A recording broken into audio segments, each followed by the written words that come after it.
Hey, what's going on, guys? Welcome back, everyone, for chapter 14. We're continuing on in our journey through the book of Revelation. Could not do it alone. Thank you, Bev. For those of you who I'm sure know at this point, if you don't know, then you've really tuned in the middle of the book. So you should go back and watch the previous chapters. This is my lovely mother-in-law, Bev. She is the one who has really been guiding not only you, but also me, yours truly, through this book, which for many of us, especially myself included, have found so confusing or so overwhelming, maybe might be a better way to say it, for so many years. So it's really been just an awesome journey. If you have missed anything previously, go back and watch it. It's going to help you so much. Today we're finishing up chapter 14, which, again, looking at that literary structure of the book, of 7 sections to the book, this is the final chapter of the 4th section of the book. Again, 4 being, see how much I'm learning? 4 being the number of the earth. And you got it. Yes, and so 4 being the number of the earth, and this is the final chapter of that section before moving on to section 5 tomorrow. So today is really kind of the final section of that clash between Jesus' kingdom and Satan's kingdom, kind of the finality of this section. But today it changes perspective a little bit. Yesterday it was very focused on the beast, the mark of the beast, but a little bit from God's perspective today, as far as we're seeing a perspective of the saints, kind of his wrath on the earth. So still the same thing happening, but just a little bit of a different viewpoint today. And it ends with the end of the world. So far in this section of the book, we have the dragon, the beast, which is the king of the world, and the false prophet. Right. Going back to that 6th trumpet, there were those breastplates on the riders of those horses that rode out with the tails that had snake bites. Right. Now, correct me if I'm wrong. Their breastplates, as I recall, they were made up of 3 different colors, right? Yes. Okay. They were made up of those three colors: fiery red, dark blue, and yellow like sulfur. Okay. All right. And I think I mentioned then that I'd tell you what those colors Yeah, you said they represented. mean something, but I don't think we got to what it was that they actually represented. Exactly. Okay. So the fiery red represents that enormous red dragon. Okay. That we read about yesterday. Okay. Representing Satan. Yes. Okay. And the second color, that dark blue, is that beast out of that dark blue sea, the dark sea, which represents the beast, the kingdom of the world. Okay. All right. The third color was yellow like sulfur. And that represents the false prophet. Okay. He comes like as if he's light, an angel of light. Interesting. But kind of like a tainted light. Tainted. It's like yellow. Yucky sulfur. Have you ever smelled those sulfur fumes coming gross. forth? Yeah. Well, that's exactly represents that false prophet. Can look like light, but really stay away. Interesting. Wow. So I see why you held off a little bit on telling us until now. Makes more sense. Okay. So that's why that covers the writer's hearts, because they're so influenced by these 3 persons. They're really, some people think, are a false trinity. Yeah. Oh, wow. Now that's interesting. Because I could see that. Comparing to God the Father, God the Son, and God the Holy Spirit. Yeah. Just a total opposite in Exactly. every way of light and darkness, life and death. Just like kind of how Satan will try and mimic or counterfeit what God does, but it's never equal. Yeah. It's never even, I think we talked about it previously, like how I threw it out there before, like Moses with his serpent and staff, and, when he was delivering the children of Israel, he throws it down, it becomes a snake. Pharaoh's magicians do the same, and it's like, oh, see, I can do what you can do. But Moses' serpent ate up all the other ones. Exactly. And it was like, there's no, you can't compete with God, basically, is what we're trying to say. All right. So. And we ended yesterday with talking about those that were still in Adam's family. Okay. Yes. The old Adam. Remember Adam, when he sinned, his firstborn son was Cain. Right. And Cain showed exactly what his colors were. He worship God by trying to bring his good works, being good enough. Right. It wasn't the sacrifice God requested. It was just, here's what I want to give you, kind of a thing. Yeah. Exactly. If you stay in that family, you're marked. Just kind of like how Cain was marked. In a Cain sense. was marked, and that's a mark of the beast, which is the kingdom of the world, which is 666. Right. The you number. don't belong to God at that point. You're just only in that world camp. If you're in it, you're in it, whether you just stay in it because you do what you feel like doing, or whether you actually make a conscious decision. Yeah. I'm going to worship a false god or do something else. Right. By default, because we're born into sin, unless you choose Jesus, you're in that camp. Exactly. In contrast, today, we're starting in with God's people, the 144,000 in contrast. Okay, representing again those who've trusted in Jesus. Yes. Okay. So, Ben, let's just start right into Revelation 14, okay. 1-5. All right, perfect. Okay, so again, if you have your Bibles, go ahead and read along with us. Then I looked, and behold, a Lamb standing on Mount Zion, and with him 144,000, having his name and his Father's name written on their foreheads. And I heard a voice from heaven like the voice of many waters, and like the voice of a loud thunder. And I heard the sound of harpists playing their harps. They sang a new song before the throne, before the four living creatures and the elders, and no one could learn that song except the 144,000 who were redeemed from the earth. These are the ones who were not defiled with women, for they are virgins. These are the ones who follow the Lamb wherever he goes. These were redeemed from among men, being firstfruits to God and to the Lamb. And in their mouth was found no deceit, for they are without fault before the throne of God. A lot happening in this passage. Okay. Yes. Now I'm assuming this is not just only about men who are unmarried and virgins. Exactly. Okay. In case you were going down that road. It's not what's happening here. Symbols, what does this mean? Right. Okay. I love it. You know, it's the 144,000, we saw them before, remember? Right. Those who really believe in Christ. They choose to have that relationship with Jesus. Yes. Okay. And they sealed, the angel came to seal them in their foreheads. Right. And that was their new birth. Right. Now, being born again, just like what Nicodemus talked about with Jesus. Exactly. Okay. No longer two parts to them, the mind and the body. Right. Now they have the Spirit. Yeah. 3 parts now, really, instead of 2. 3 parts instead of 2. Wow. So they're now sons and daughters of God, and he's claimed them and put his name and the Lamb's name. It's right in their forehead. They're his. Okay. That's what it's simply about. And of course, they're the only ones that can sing the new song because they're the only ones out of the old family into the new. Right. If you don't know Jesus, it's impossible to really understand that relationship. Exactly. Okay. And so Jesus had actually purchased them, and he purchased them by bearing the wrath of God upon himself. Right, on the cross. On the cross. Yeah. So everywhere that the Lamb goes, they want to be. He's standing on Mount Zion, triumphant. Mount Zion's like the New Jerusalem. Yeah. They're symbols of where God dwells, and they're right with him, and everywhere he goes, they go. It's just like wherever the Spirit of God led the 4 living creatures, they went. Yes. And they function that way in their lives. Instead of just doing what they feel like doing, the obvious things from a natural point of view, they don't always move by what they hear with their ears or see with their eyes. Again, coming back, because they're not just 2 parts anymore. They now have that spirit part. So they aren't just being led around by, well, my flesh desires this, or my mind or my emotions are telling me to do this. Rather, it's the Spirit of God, I feel like, is leading me here. Yeah. Wow. Exactly. Fascinating. It's just so cool. Huh. And they're the first fruits of the harvest at the end of the world. There's only one harvest. Okay. This is a symbol of whenever God gets everybody face to face with him. All the redeemed are harvested. There's always at the harvest at the end of the world.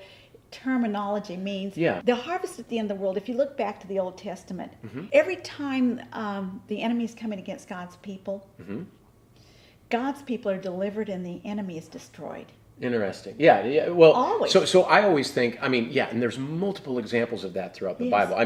Go read any part of the Old Testament. That's literally like what half of it is about. Yes. But that is fascinating. I think about so many examples like that. Lot and his family being pulled out of Sodom and Gomorrah, and Noah and his family before the flood. You always see that over and over again, that theme. And these people, are called like the first fruits from the harvest. Well, it's because there's no second harvest. It's the first harvest. Okay. It's the only harvest. Yeah. Now, by harvest, this is really Jesus. This is symbolism for Jesus returning and being reunited with his church. Kind of what it later calls the bride of Christ, I believe. Yes. Just kind of like how we are united with Jesus. Exactly. So he's returning for us. And so, yes, exactly. Wow. And so there's no grandchildren in this group of the harvest. Now, that's an interesting thought. That's why it's only one harvest. We don't have more kids, only one father.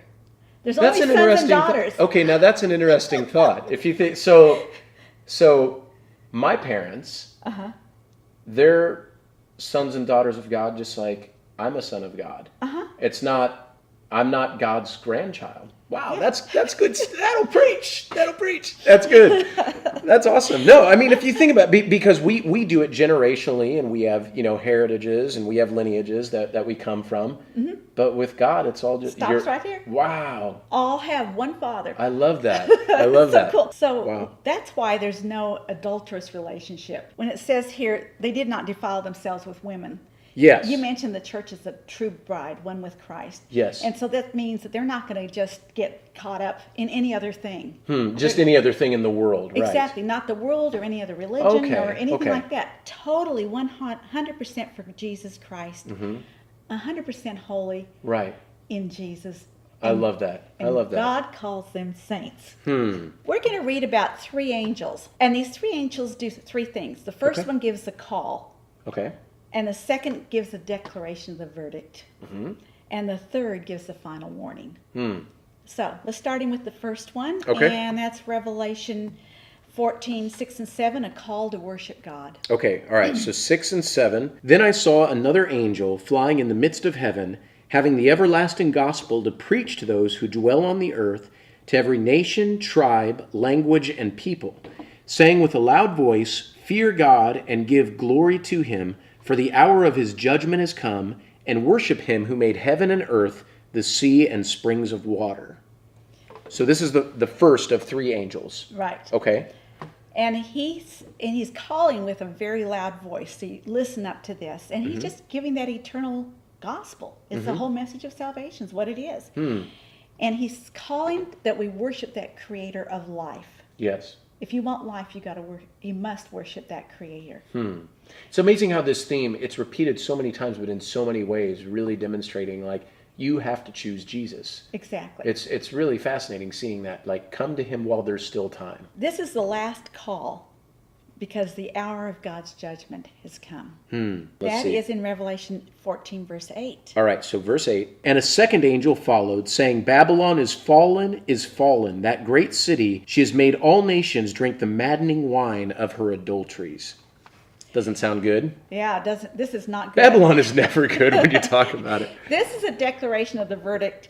Babylon is doomed. Now, Ben, this is the first time in the book of Revelation Babylon's mentioned. Oh, really? So okay. We need to just now we've touched on Babylon before, but it's actually the first time it's specifically mentioned. And we are going to see a whole bunch more about Babylon yet. Okay. Coming in the book. So we'll just pause for just a moment and just get a quick review about Babylon. Yeah, please. When we go back, the first time it's really talked about is after the flood. Okay. Noah had 3 sons. And the first one was Japheth, the second was Shem, and through him the godly line of Abraham and all the redeemed come. Right. And Jesus Christ eventually. And then the third son was named Ham. Right. Well, if you go back to Genesis, you look at Noah, and it said he was a man of the earth, and he planted a vineyard. Okay. And he drank some of that wine. And he got drunk. Right. And he lay uncovered and naked. And Ham went in and defiled his father. So it is in the Bible. It's not typically what you think of when you think of Noah and the ark and all that, but that did happen. Very horrible thing for especially a son to do to his father, obviously. Exactly. Okay. And when Noah came out from all of this and understood what had happened, he basically cursed Ham's 4th son. Okay. And the name of that son was Canaan. And Canaan there was a land named after him, the land of Canaan. Right. And in that land were 2 cities, okay. Sodom and Gomorrah. They were judged for doing the same type of thing. Yeah, yeah. So basically... Fascinating how all of that ties together. There was a curse put on them, and then those cities were eventually destroyed by God himself. Exactly. Fire came down and destroyed them. Wow. So Ham also had his firstborn son, and his name was Cush. Okay. And Cush had a son named Nimrod. Now, Nimrod was famous. He was probably one of the most famous men in the day. Okay. And he built the first big city of the time after the flood, and it's called Babylon. And it was a whole region. He built this city and many other cities, including Nineveh and some others, way back then, right after the flood. And it was on this great plain of Shinar. And there was also the great river Euphrates that flowed right through Babylon. And on that plain... there was a tower that they built. Remember that Tower of Babel? The Tower of Babel, or Babel. Yeah, okay. Yeah, that's confusion. And God struck it down and judged it. Right. This all happened in that area of Babylon. Well, Abraham was called out of Babylon. Remember? Yes. Yes, I do. Okay. And then the other thing is interesting too is the Jews that lived in Judea turned against God, and God had them taken by Babylon and went captive into Babylon. And that's where we saw Daniel and King Nebuchadnezzar. And we saw the image that had the gold head, and he made an image to that with the gold statue. Yeah. So even though Babylon is used by God, it always kind of has this negative context to it a little bit. Exactly. Okay. It's a context. This is the context of the term Babylon. And the first beast in Daniel's vision was that lion. We talked about it yesterday. He had a heart of mankind. Remember we said that? Yeah. So Babylon represents fallen mankind, and their heart is sinning and evil. Right. So simply, in Revelation, Babylon is a city that's a capital city of the kingdom of the world. In contrast to God's city, the New Jerusalem. So every time we hear Babylon in Revelation, we got to think in those terms. Okay. So this second angel gives a declaration of this verdict, that Babylon is doomed. All nations are going to drink that maddening wine of her adulteries. Okay. So she's not united to God, totally away from God in every way. Right. That wine made from earth's vine, all that evil, all that godlessness, all that false worship is doomed to die and be destroyed. Okay. Now we're on to the third angel. It's a final warning to get out of Babylon or experience eternal death. So if you could read that for us, it's in Revelation 14, 9 to 11. Okay, 9 through 11 then. Then a third angel followed them, saying with a loud voice, "If anyone worships the beast and his image, and receives his mark on his forehead or on his hand, he himself shall also drink of the wine of the wrath of God, which is poured out full strength into the cup of his wrath. He shall be tormented with fire and brimstone in the presence of the holy angels and in the presence of the Lamb. And the smoke of their torment ascends forever and ever, and they have no rest day or night who worship the beast and his image, and whoever receives the mark of his name." So this is the terrifying stuff that I used to think about when I was a kid. Mark of the beast, hellfire, brimstone, it's all right here. It's really in the Bible. So It is here. all right, should I be as scared? I probably shouldn't be, since I know Jesus. If you know Jesus, you don't have to be. All right. You don't have to be scared. See? But if you don't know him, you better be. All right. So notice this angel has a loud voice. In other words, listen up to this warning. Okay, yeah.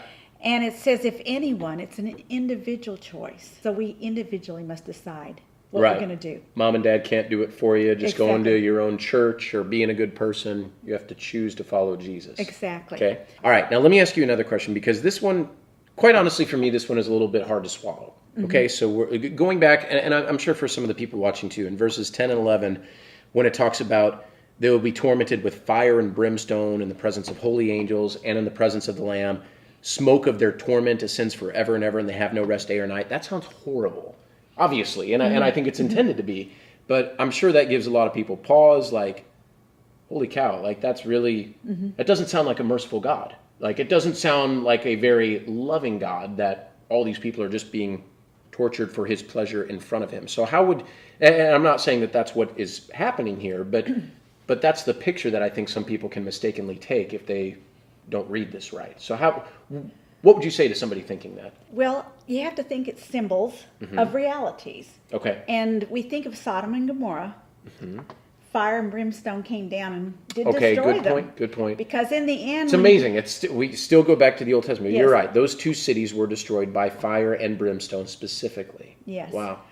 And essentially, they don't live anymore. There's nothing left there. Right. So this smoke of the rising forever and ever, if you have a fire and there's smoke going up, you can't rebuild it. Fire totally consumes something, in contrast to the flood, the first time the world was judged. Yes. It's gone. But the symbolism of smoke rising forever and ever, you can't ever build on a place that's still smoldering. So the symbolism of this means it will never, ever be rebuilt again. Okay. It's gone forever. I see. It's It's kind of that talking about man's kingdom, the world's way of doing things. Once Jesus returns, that's done for good. everything. Wow. And the people that are involved in that kingdom and that kingdom and that world are Okay. gone forever. Okay. So it's really it's not just a painting of Jesus being this gruesome, torturing God that is delighting in people burning in agony. It's not that at all. It's really a symbol of the world's ways of doing things is going to be destroyed totally and completely when Jesus returns. Exactly. So choose Jesus before that time comes. If he didn't give us a choice to choose Jesus, then he'd be a terrible God. Right. But he That's gives a good us point. a way out so we don't have to die. That's true. It's not a forever punishing, that tormenting forever and ever. It's a forever punishment. And there's a big difference between those two. Wow. Interesting. The third blessing in the book is right here. In fact, it's in verse 13. Would you read that for us? Yes. Then I heard a voice from heaven saying to me, "Write, blessed are the dead who die in the Lord from now on. Yes, says the Spirit, that they may rest from their labors and their works follow them." So the first blessing, remember, was reading the book of Revelation. Yes. And the second blessing was taking it inside and really making it yours. Yes. So this third blessing is talking about that decision. Those, when they die, that have died in the Lord, they rest from their labor.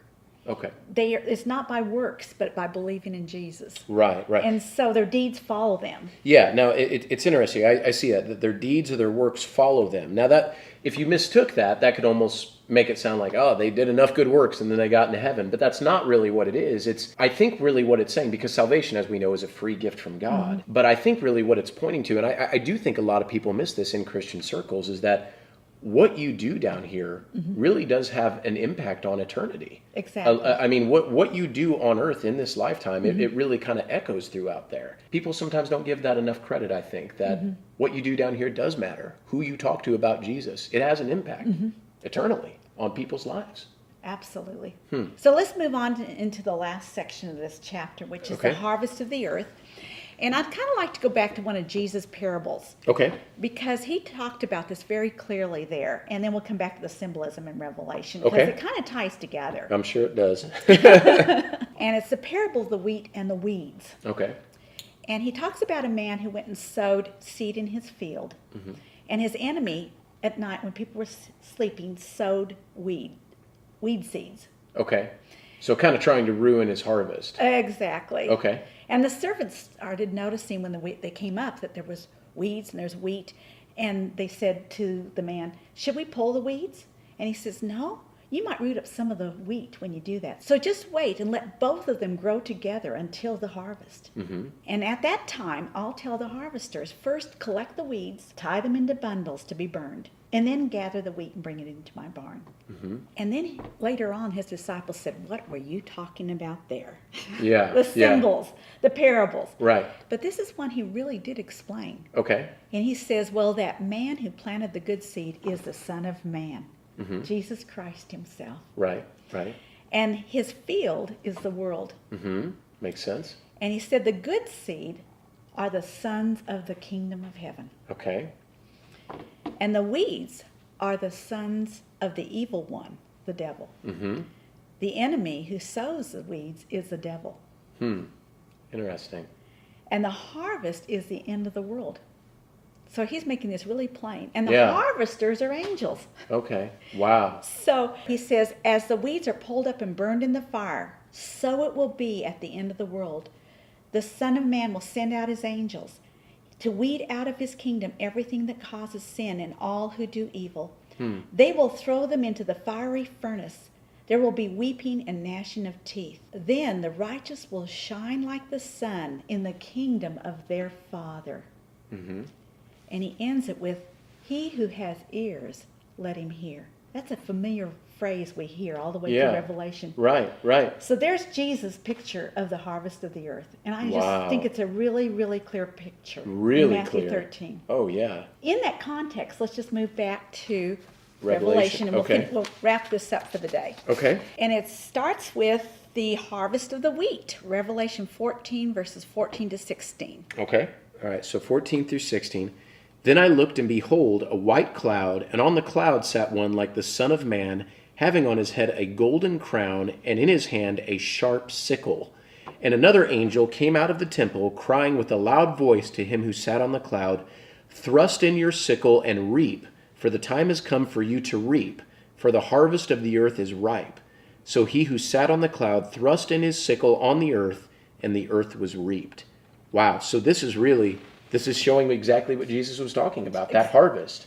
Yes, here's the Son of Man sitting right there on a cloud with a crown of victory on his head. Yeah. Has that sharp sickle, and with one fell, and the first angel here in this group says, now's the time to start reaping. Start reaping, and he does. Wow.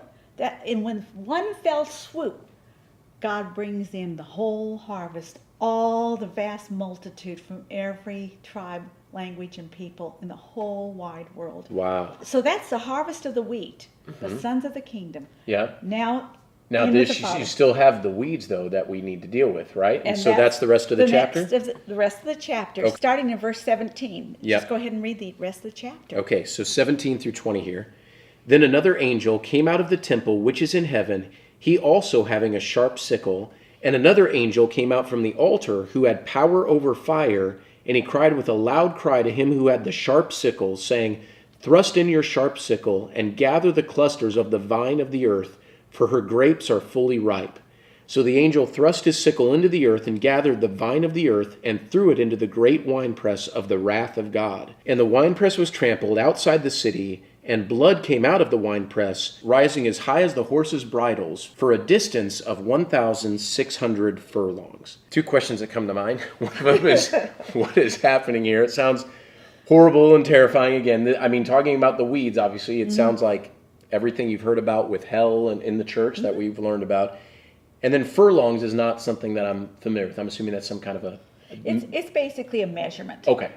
Measurement of distance. A measurement of distance. Okay. So more importantly, what did we just read about? So this is talking about, like you said, the harvest of the weeds, the sons of the evil ones. Mm-hmm.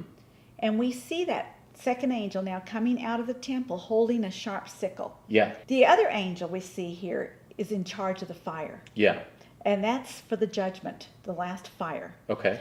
And he comes from the altar. Now, remember the altar? That's the altar of God, of the sacrifice, representing Jesus at the cross. Right, and the people are underneath it. We had some people of God underneath it being protected. Yes. But if you're not there, that fire of judgment falls on you. Yeah. And that's why we have to accept Jesus Christ, and there's no other way. Right. To get out of being under this final judgment to those who haven't gotten under the altar of sacrifice. Okay.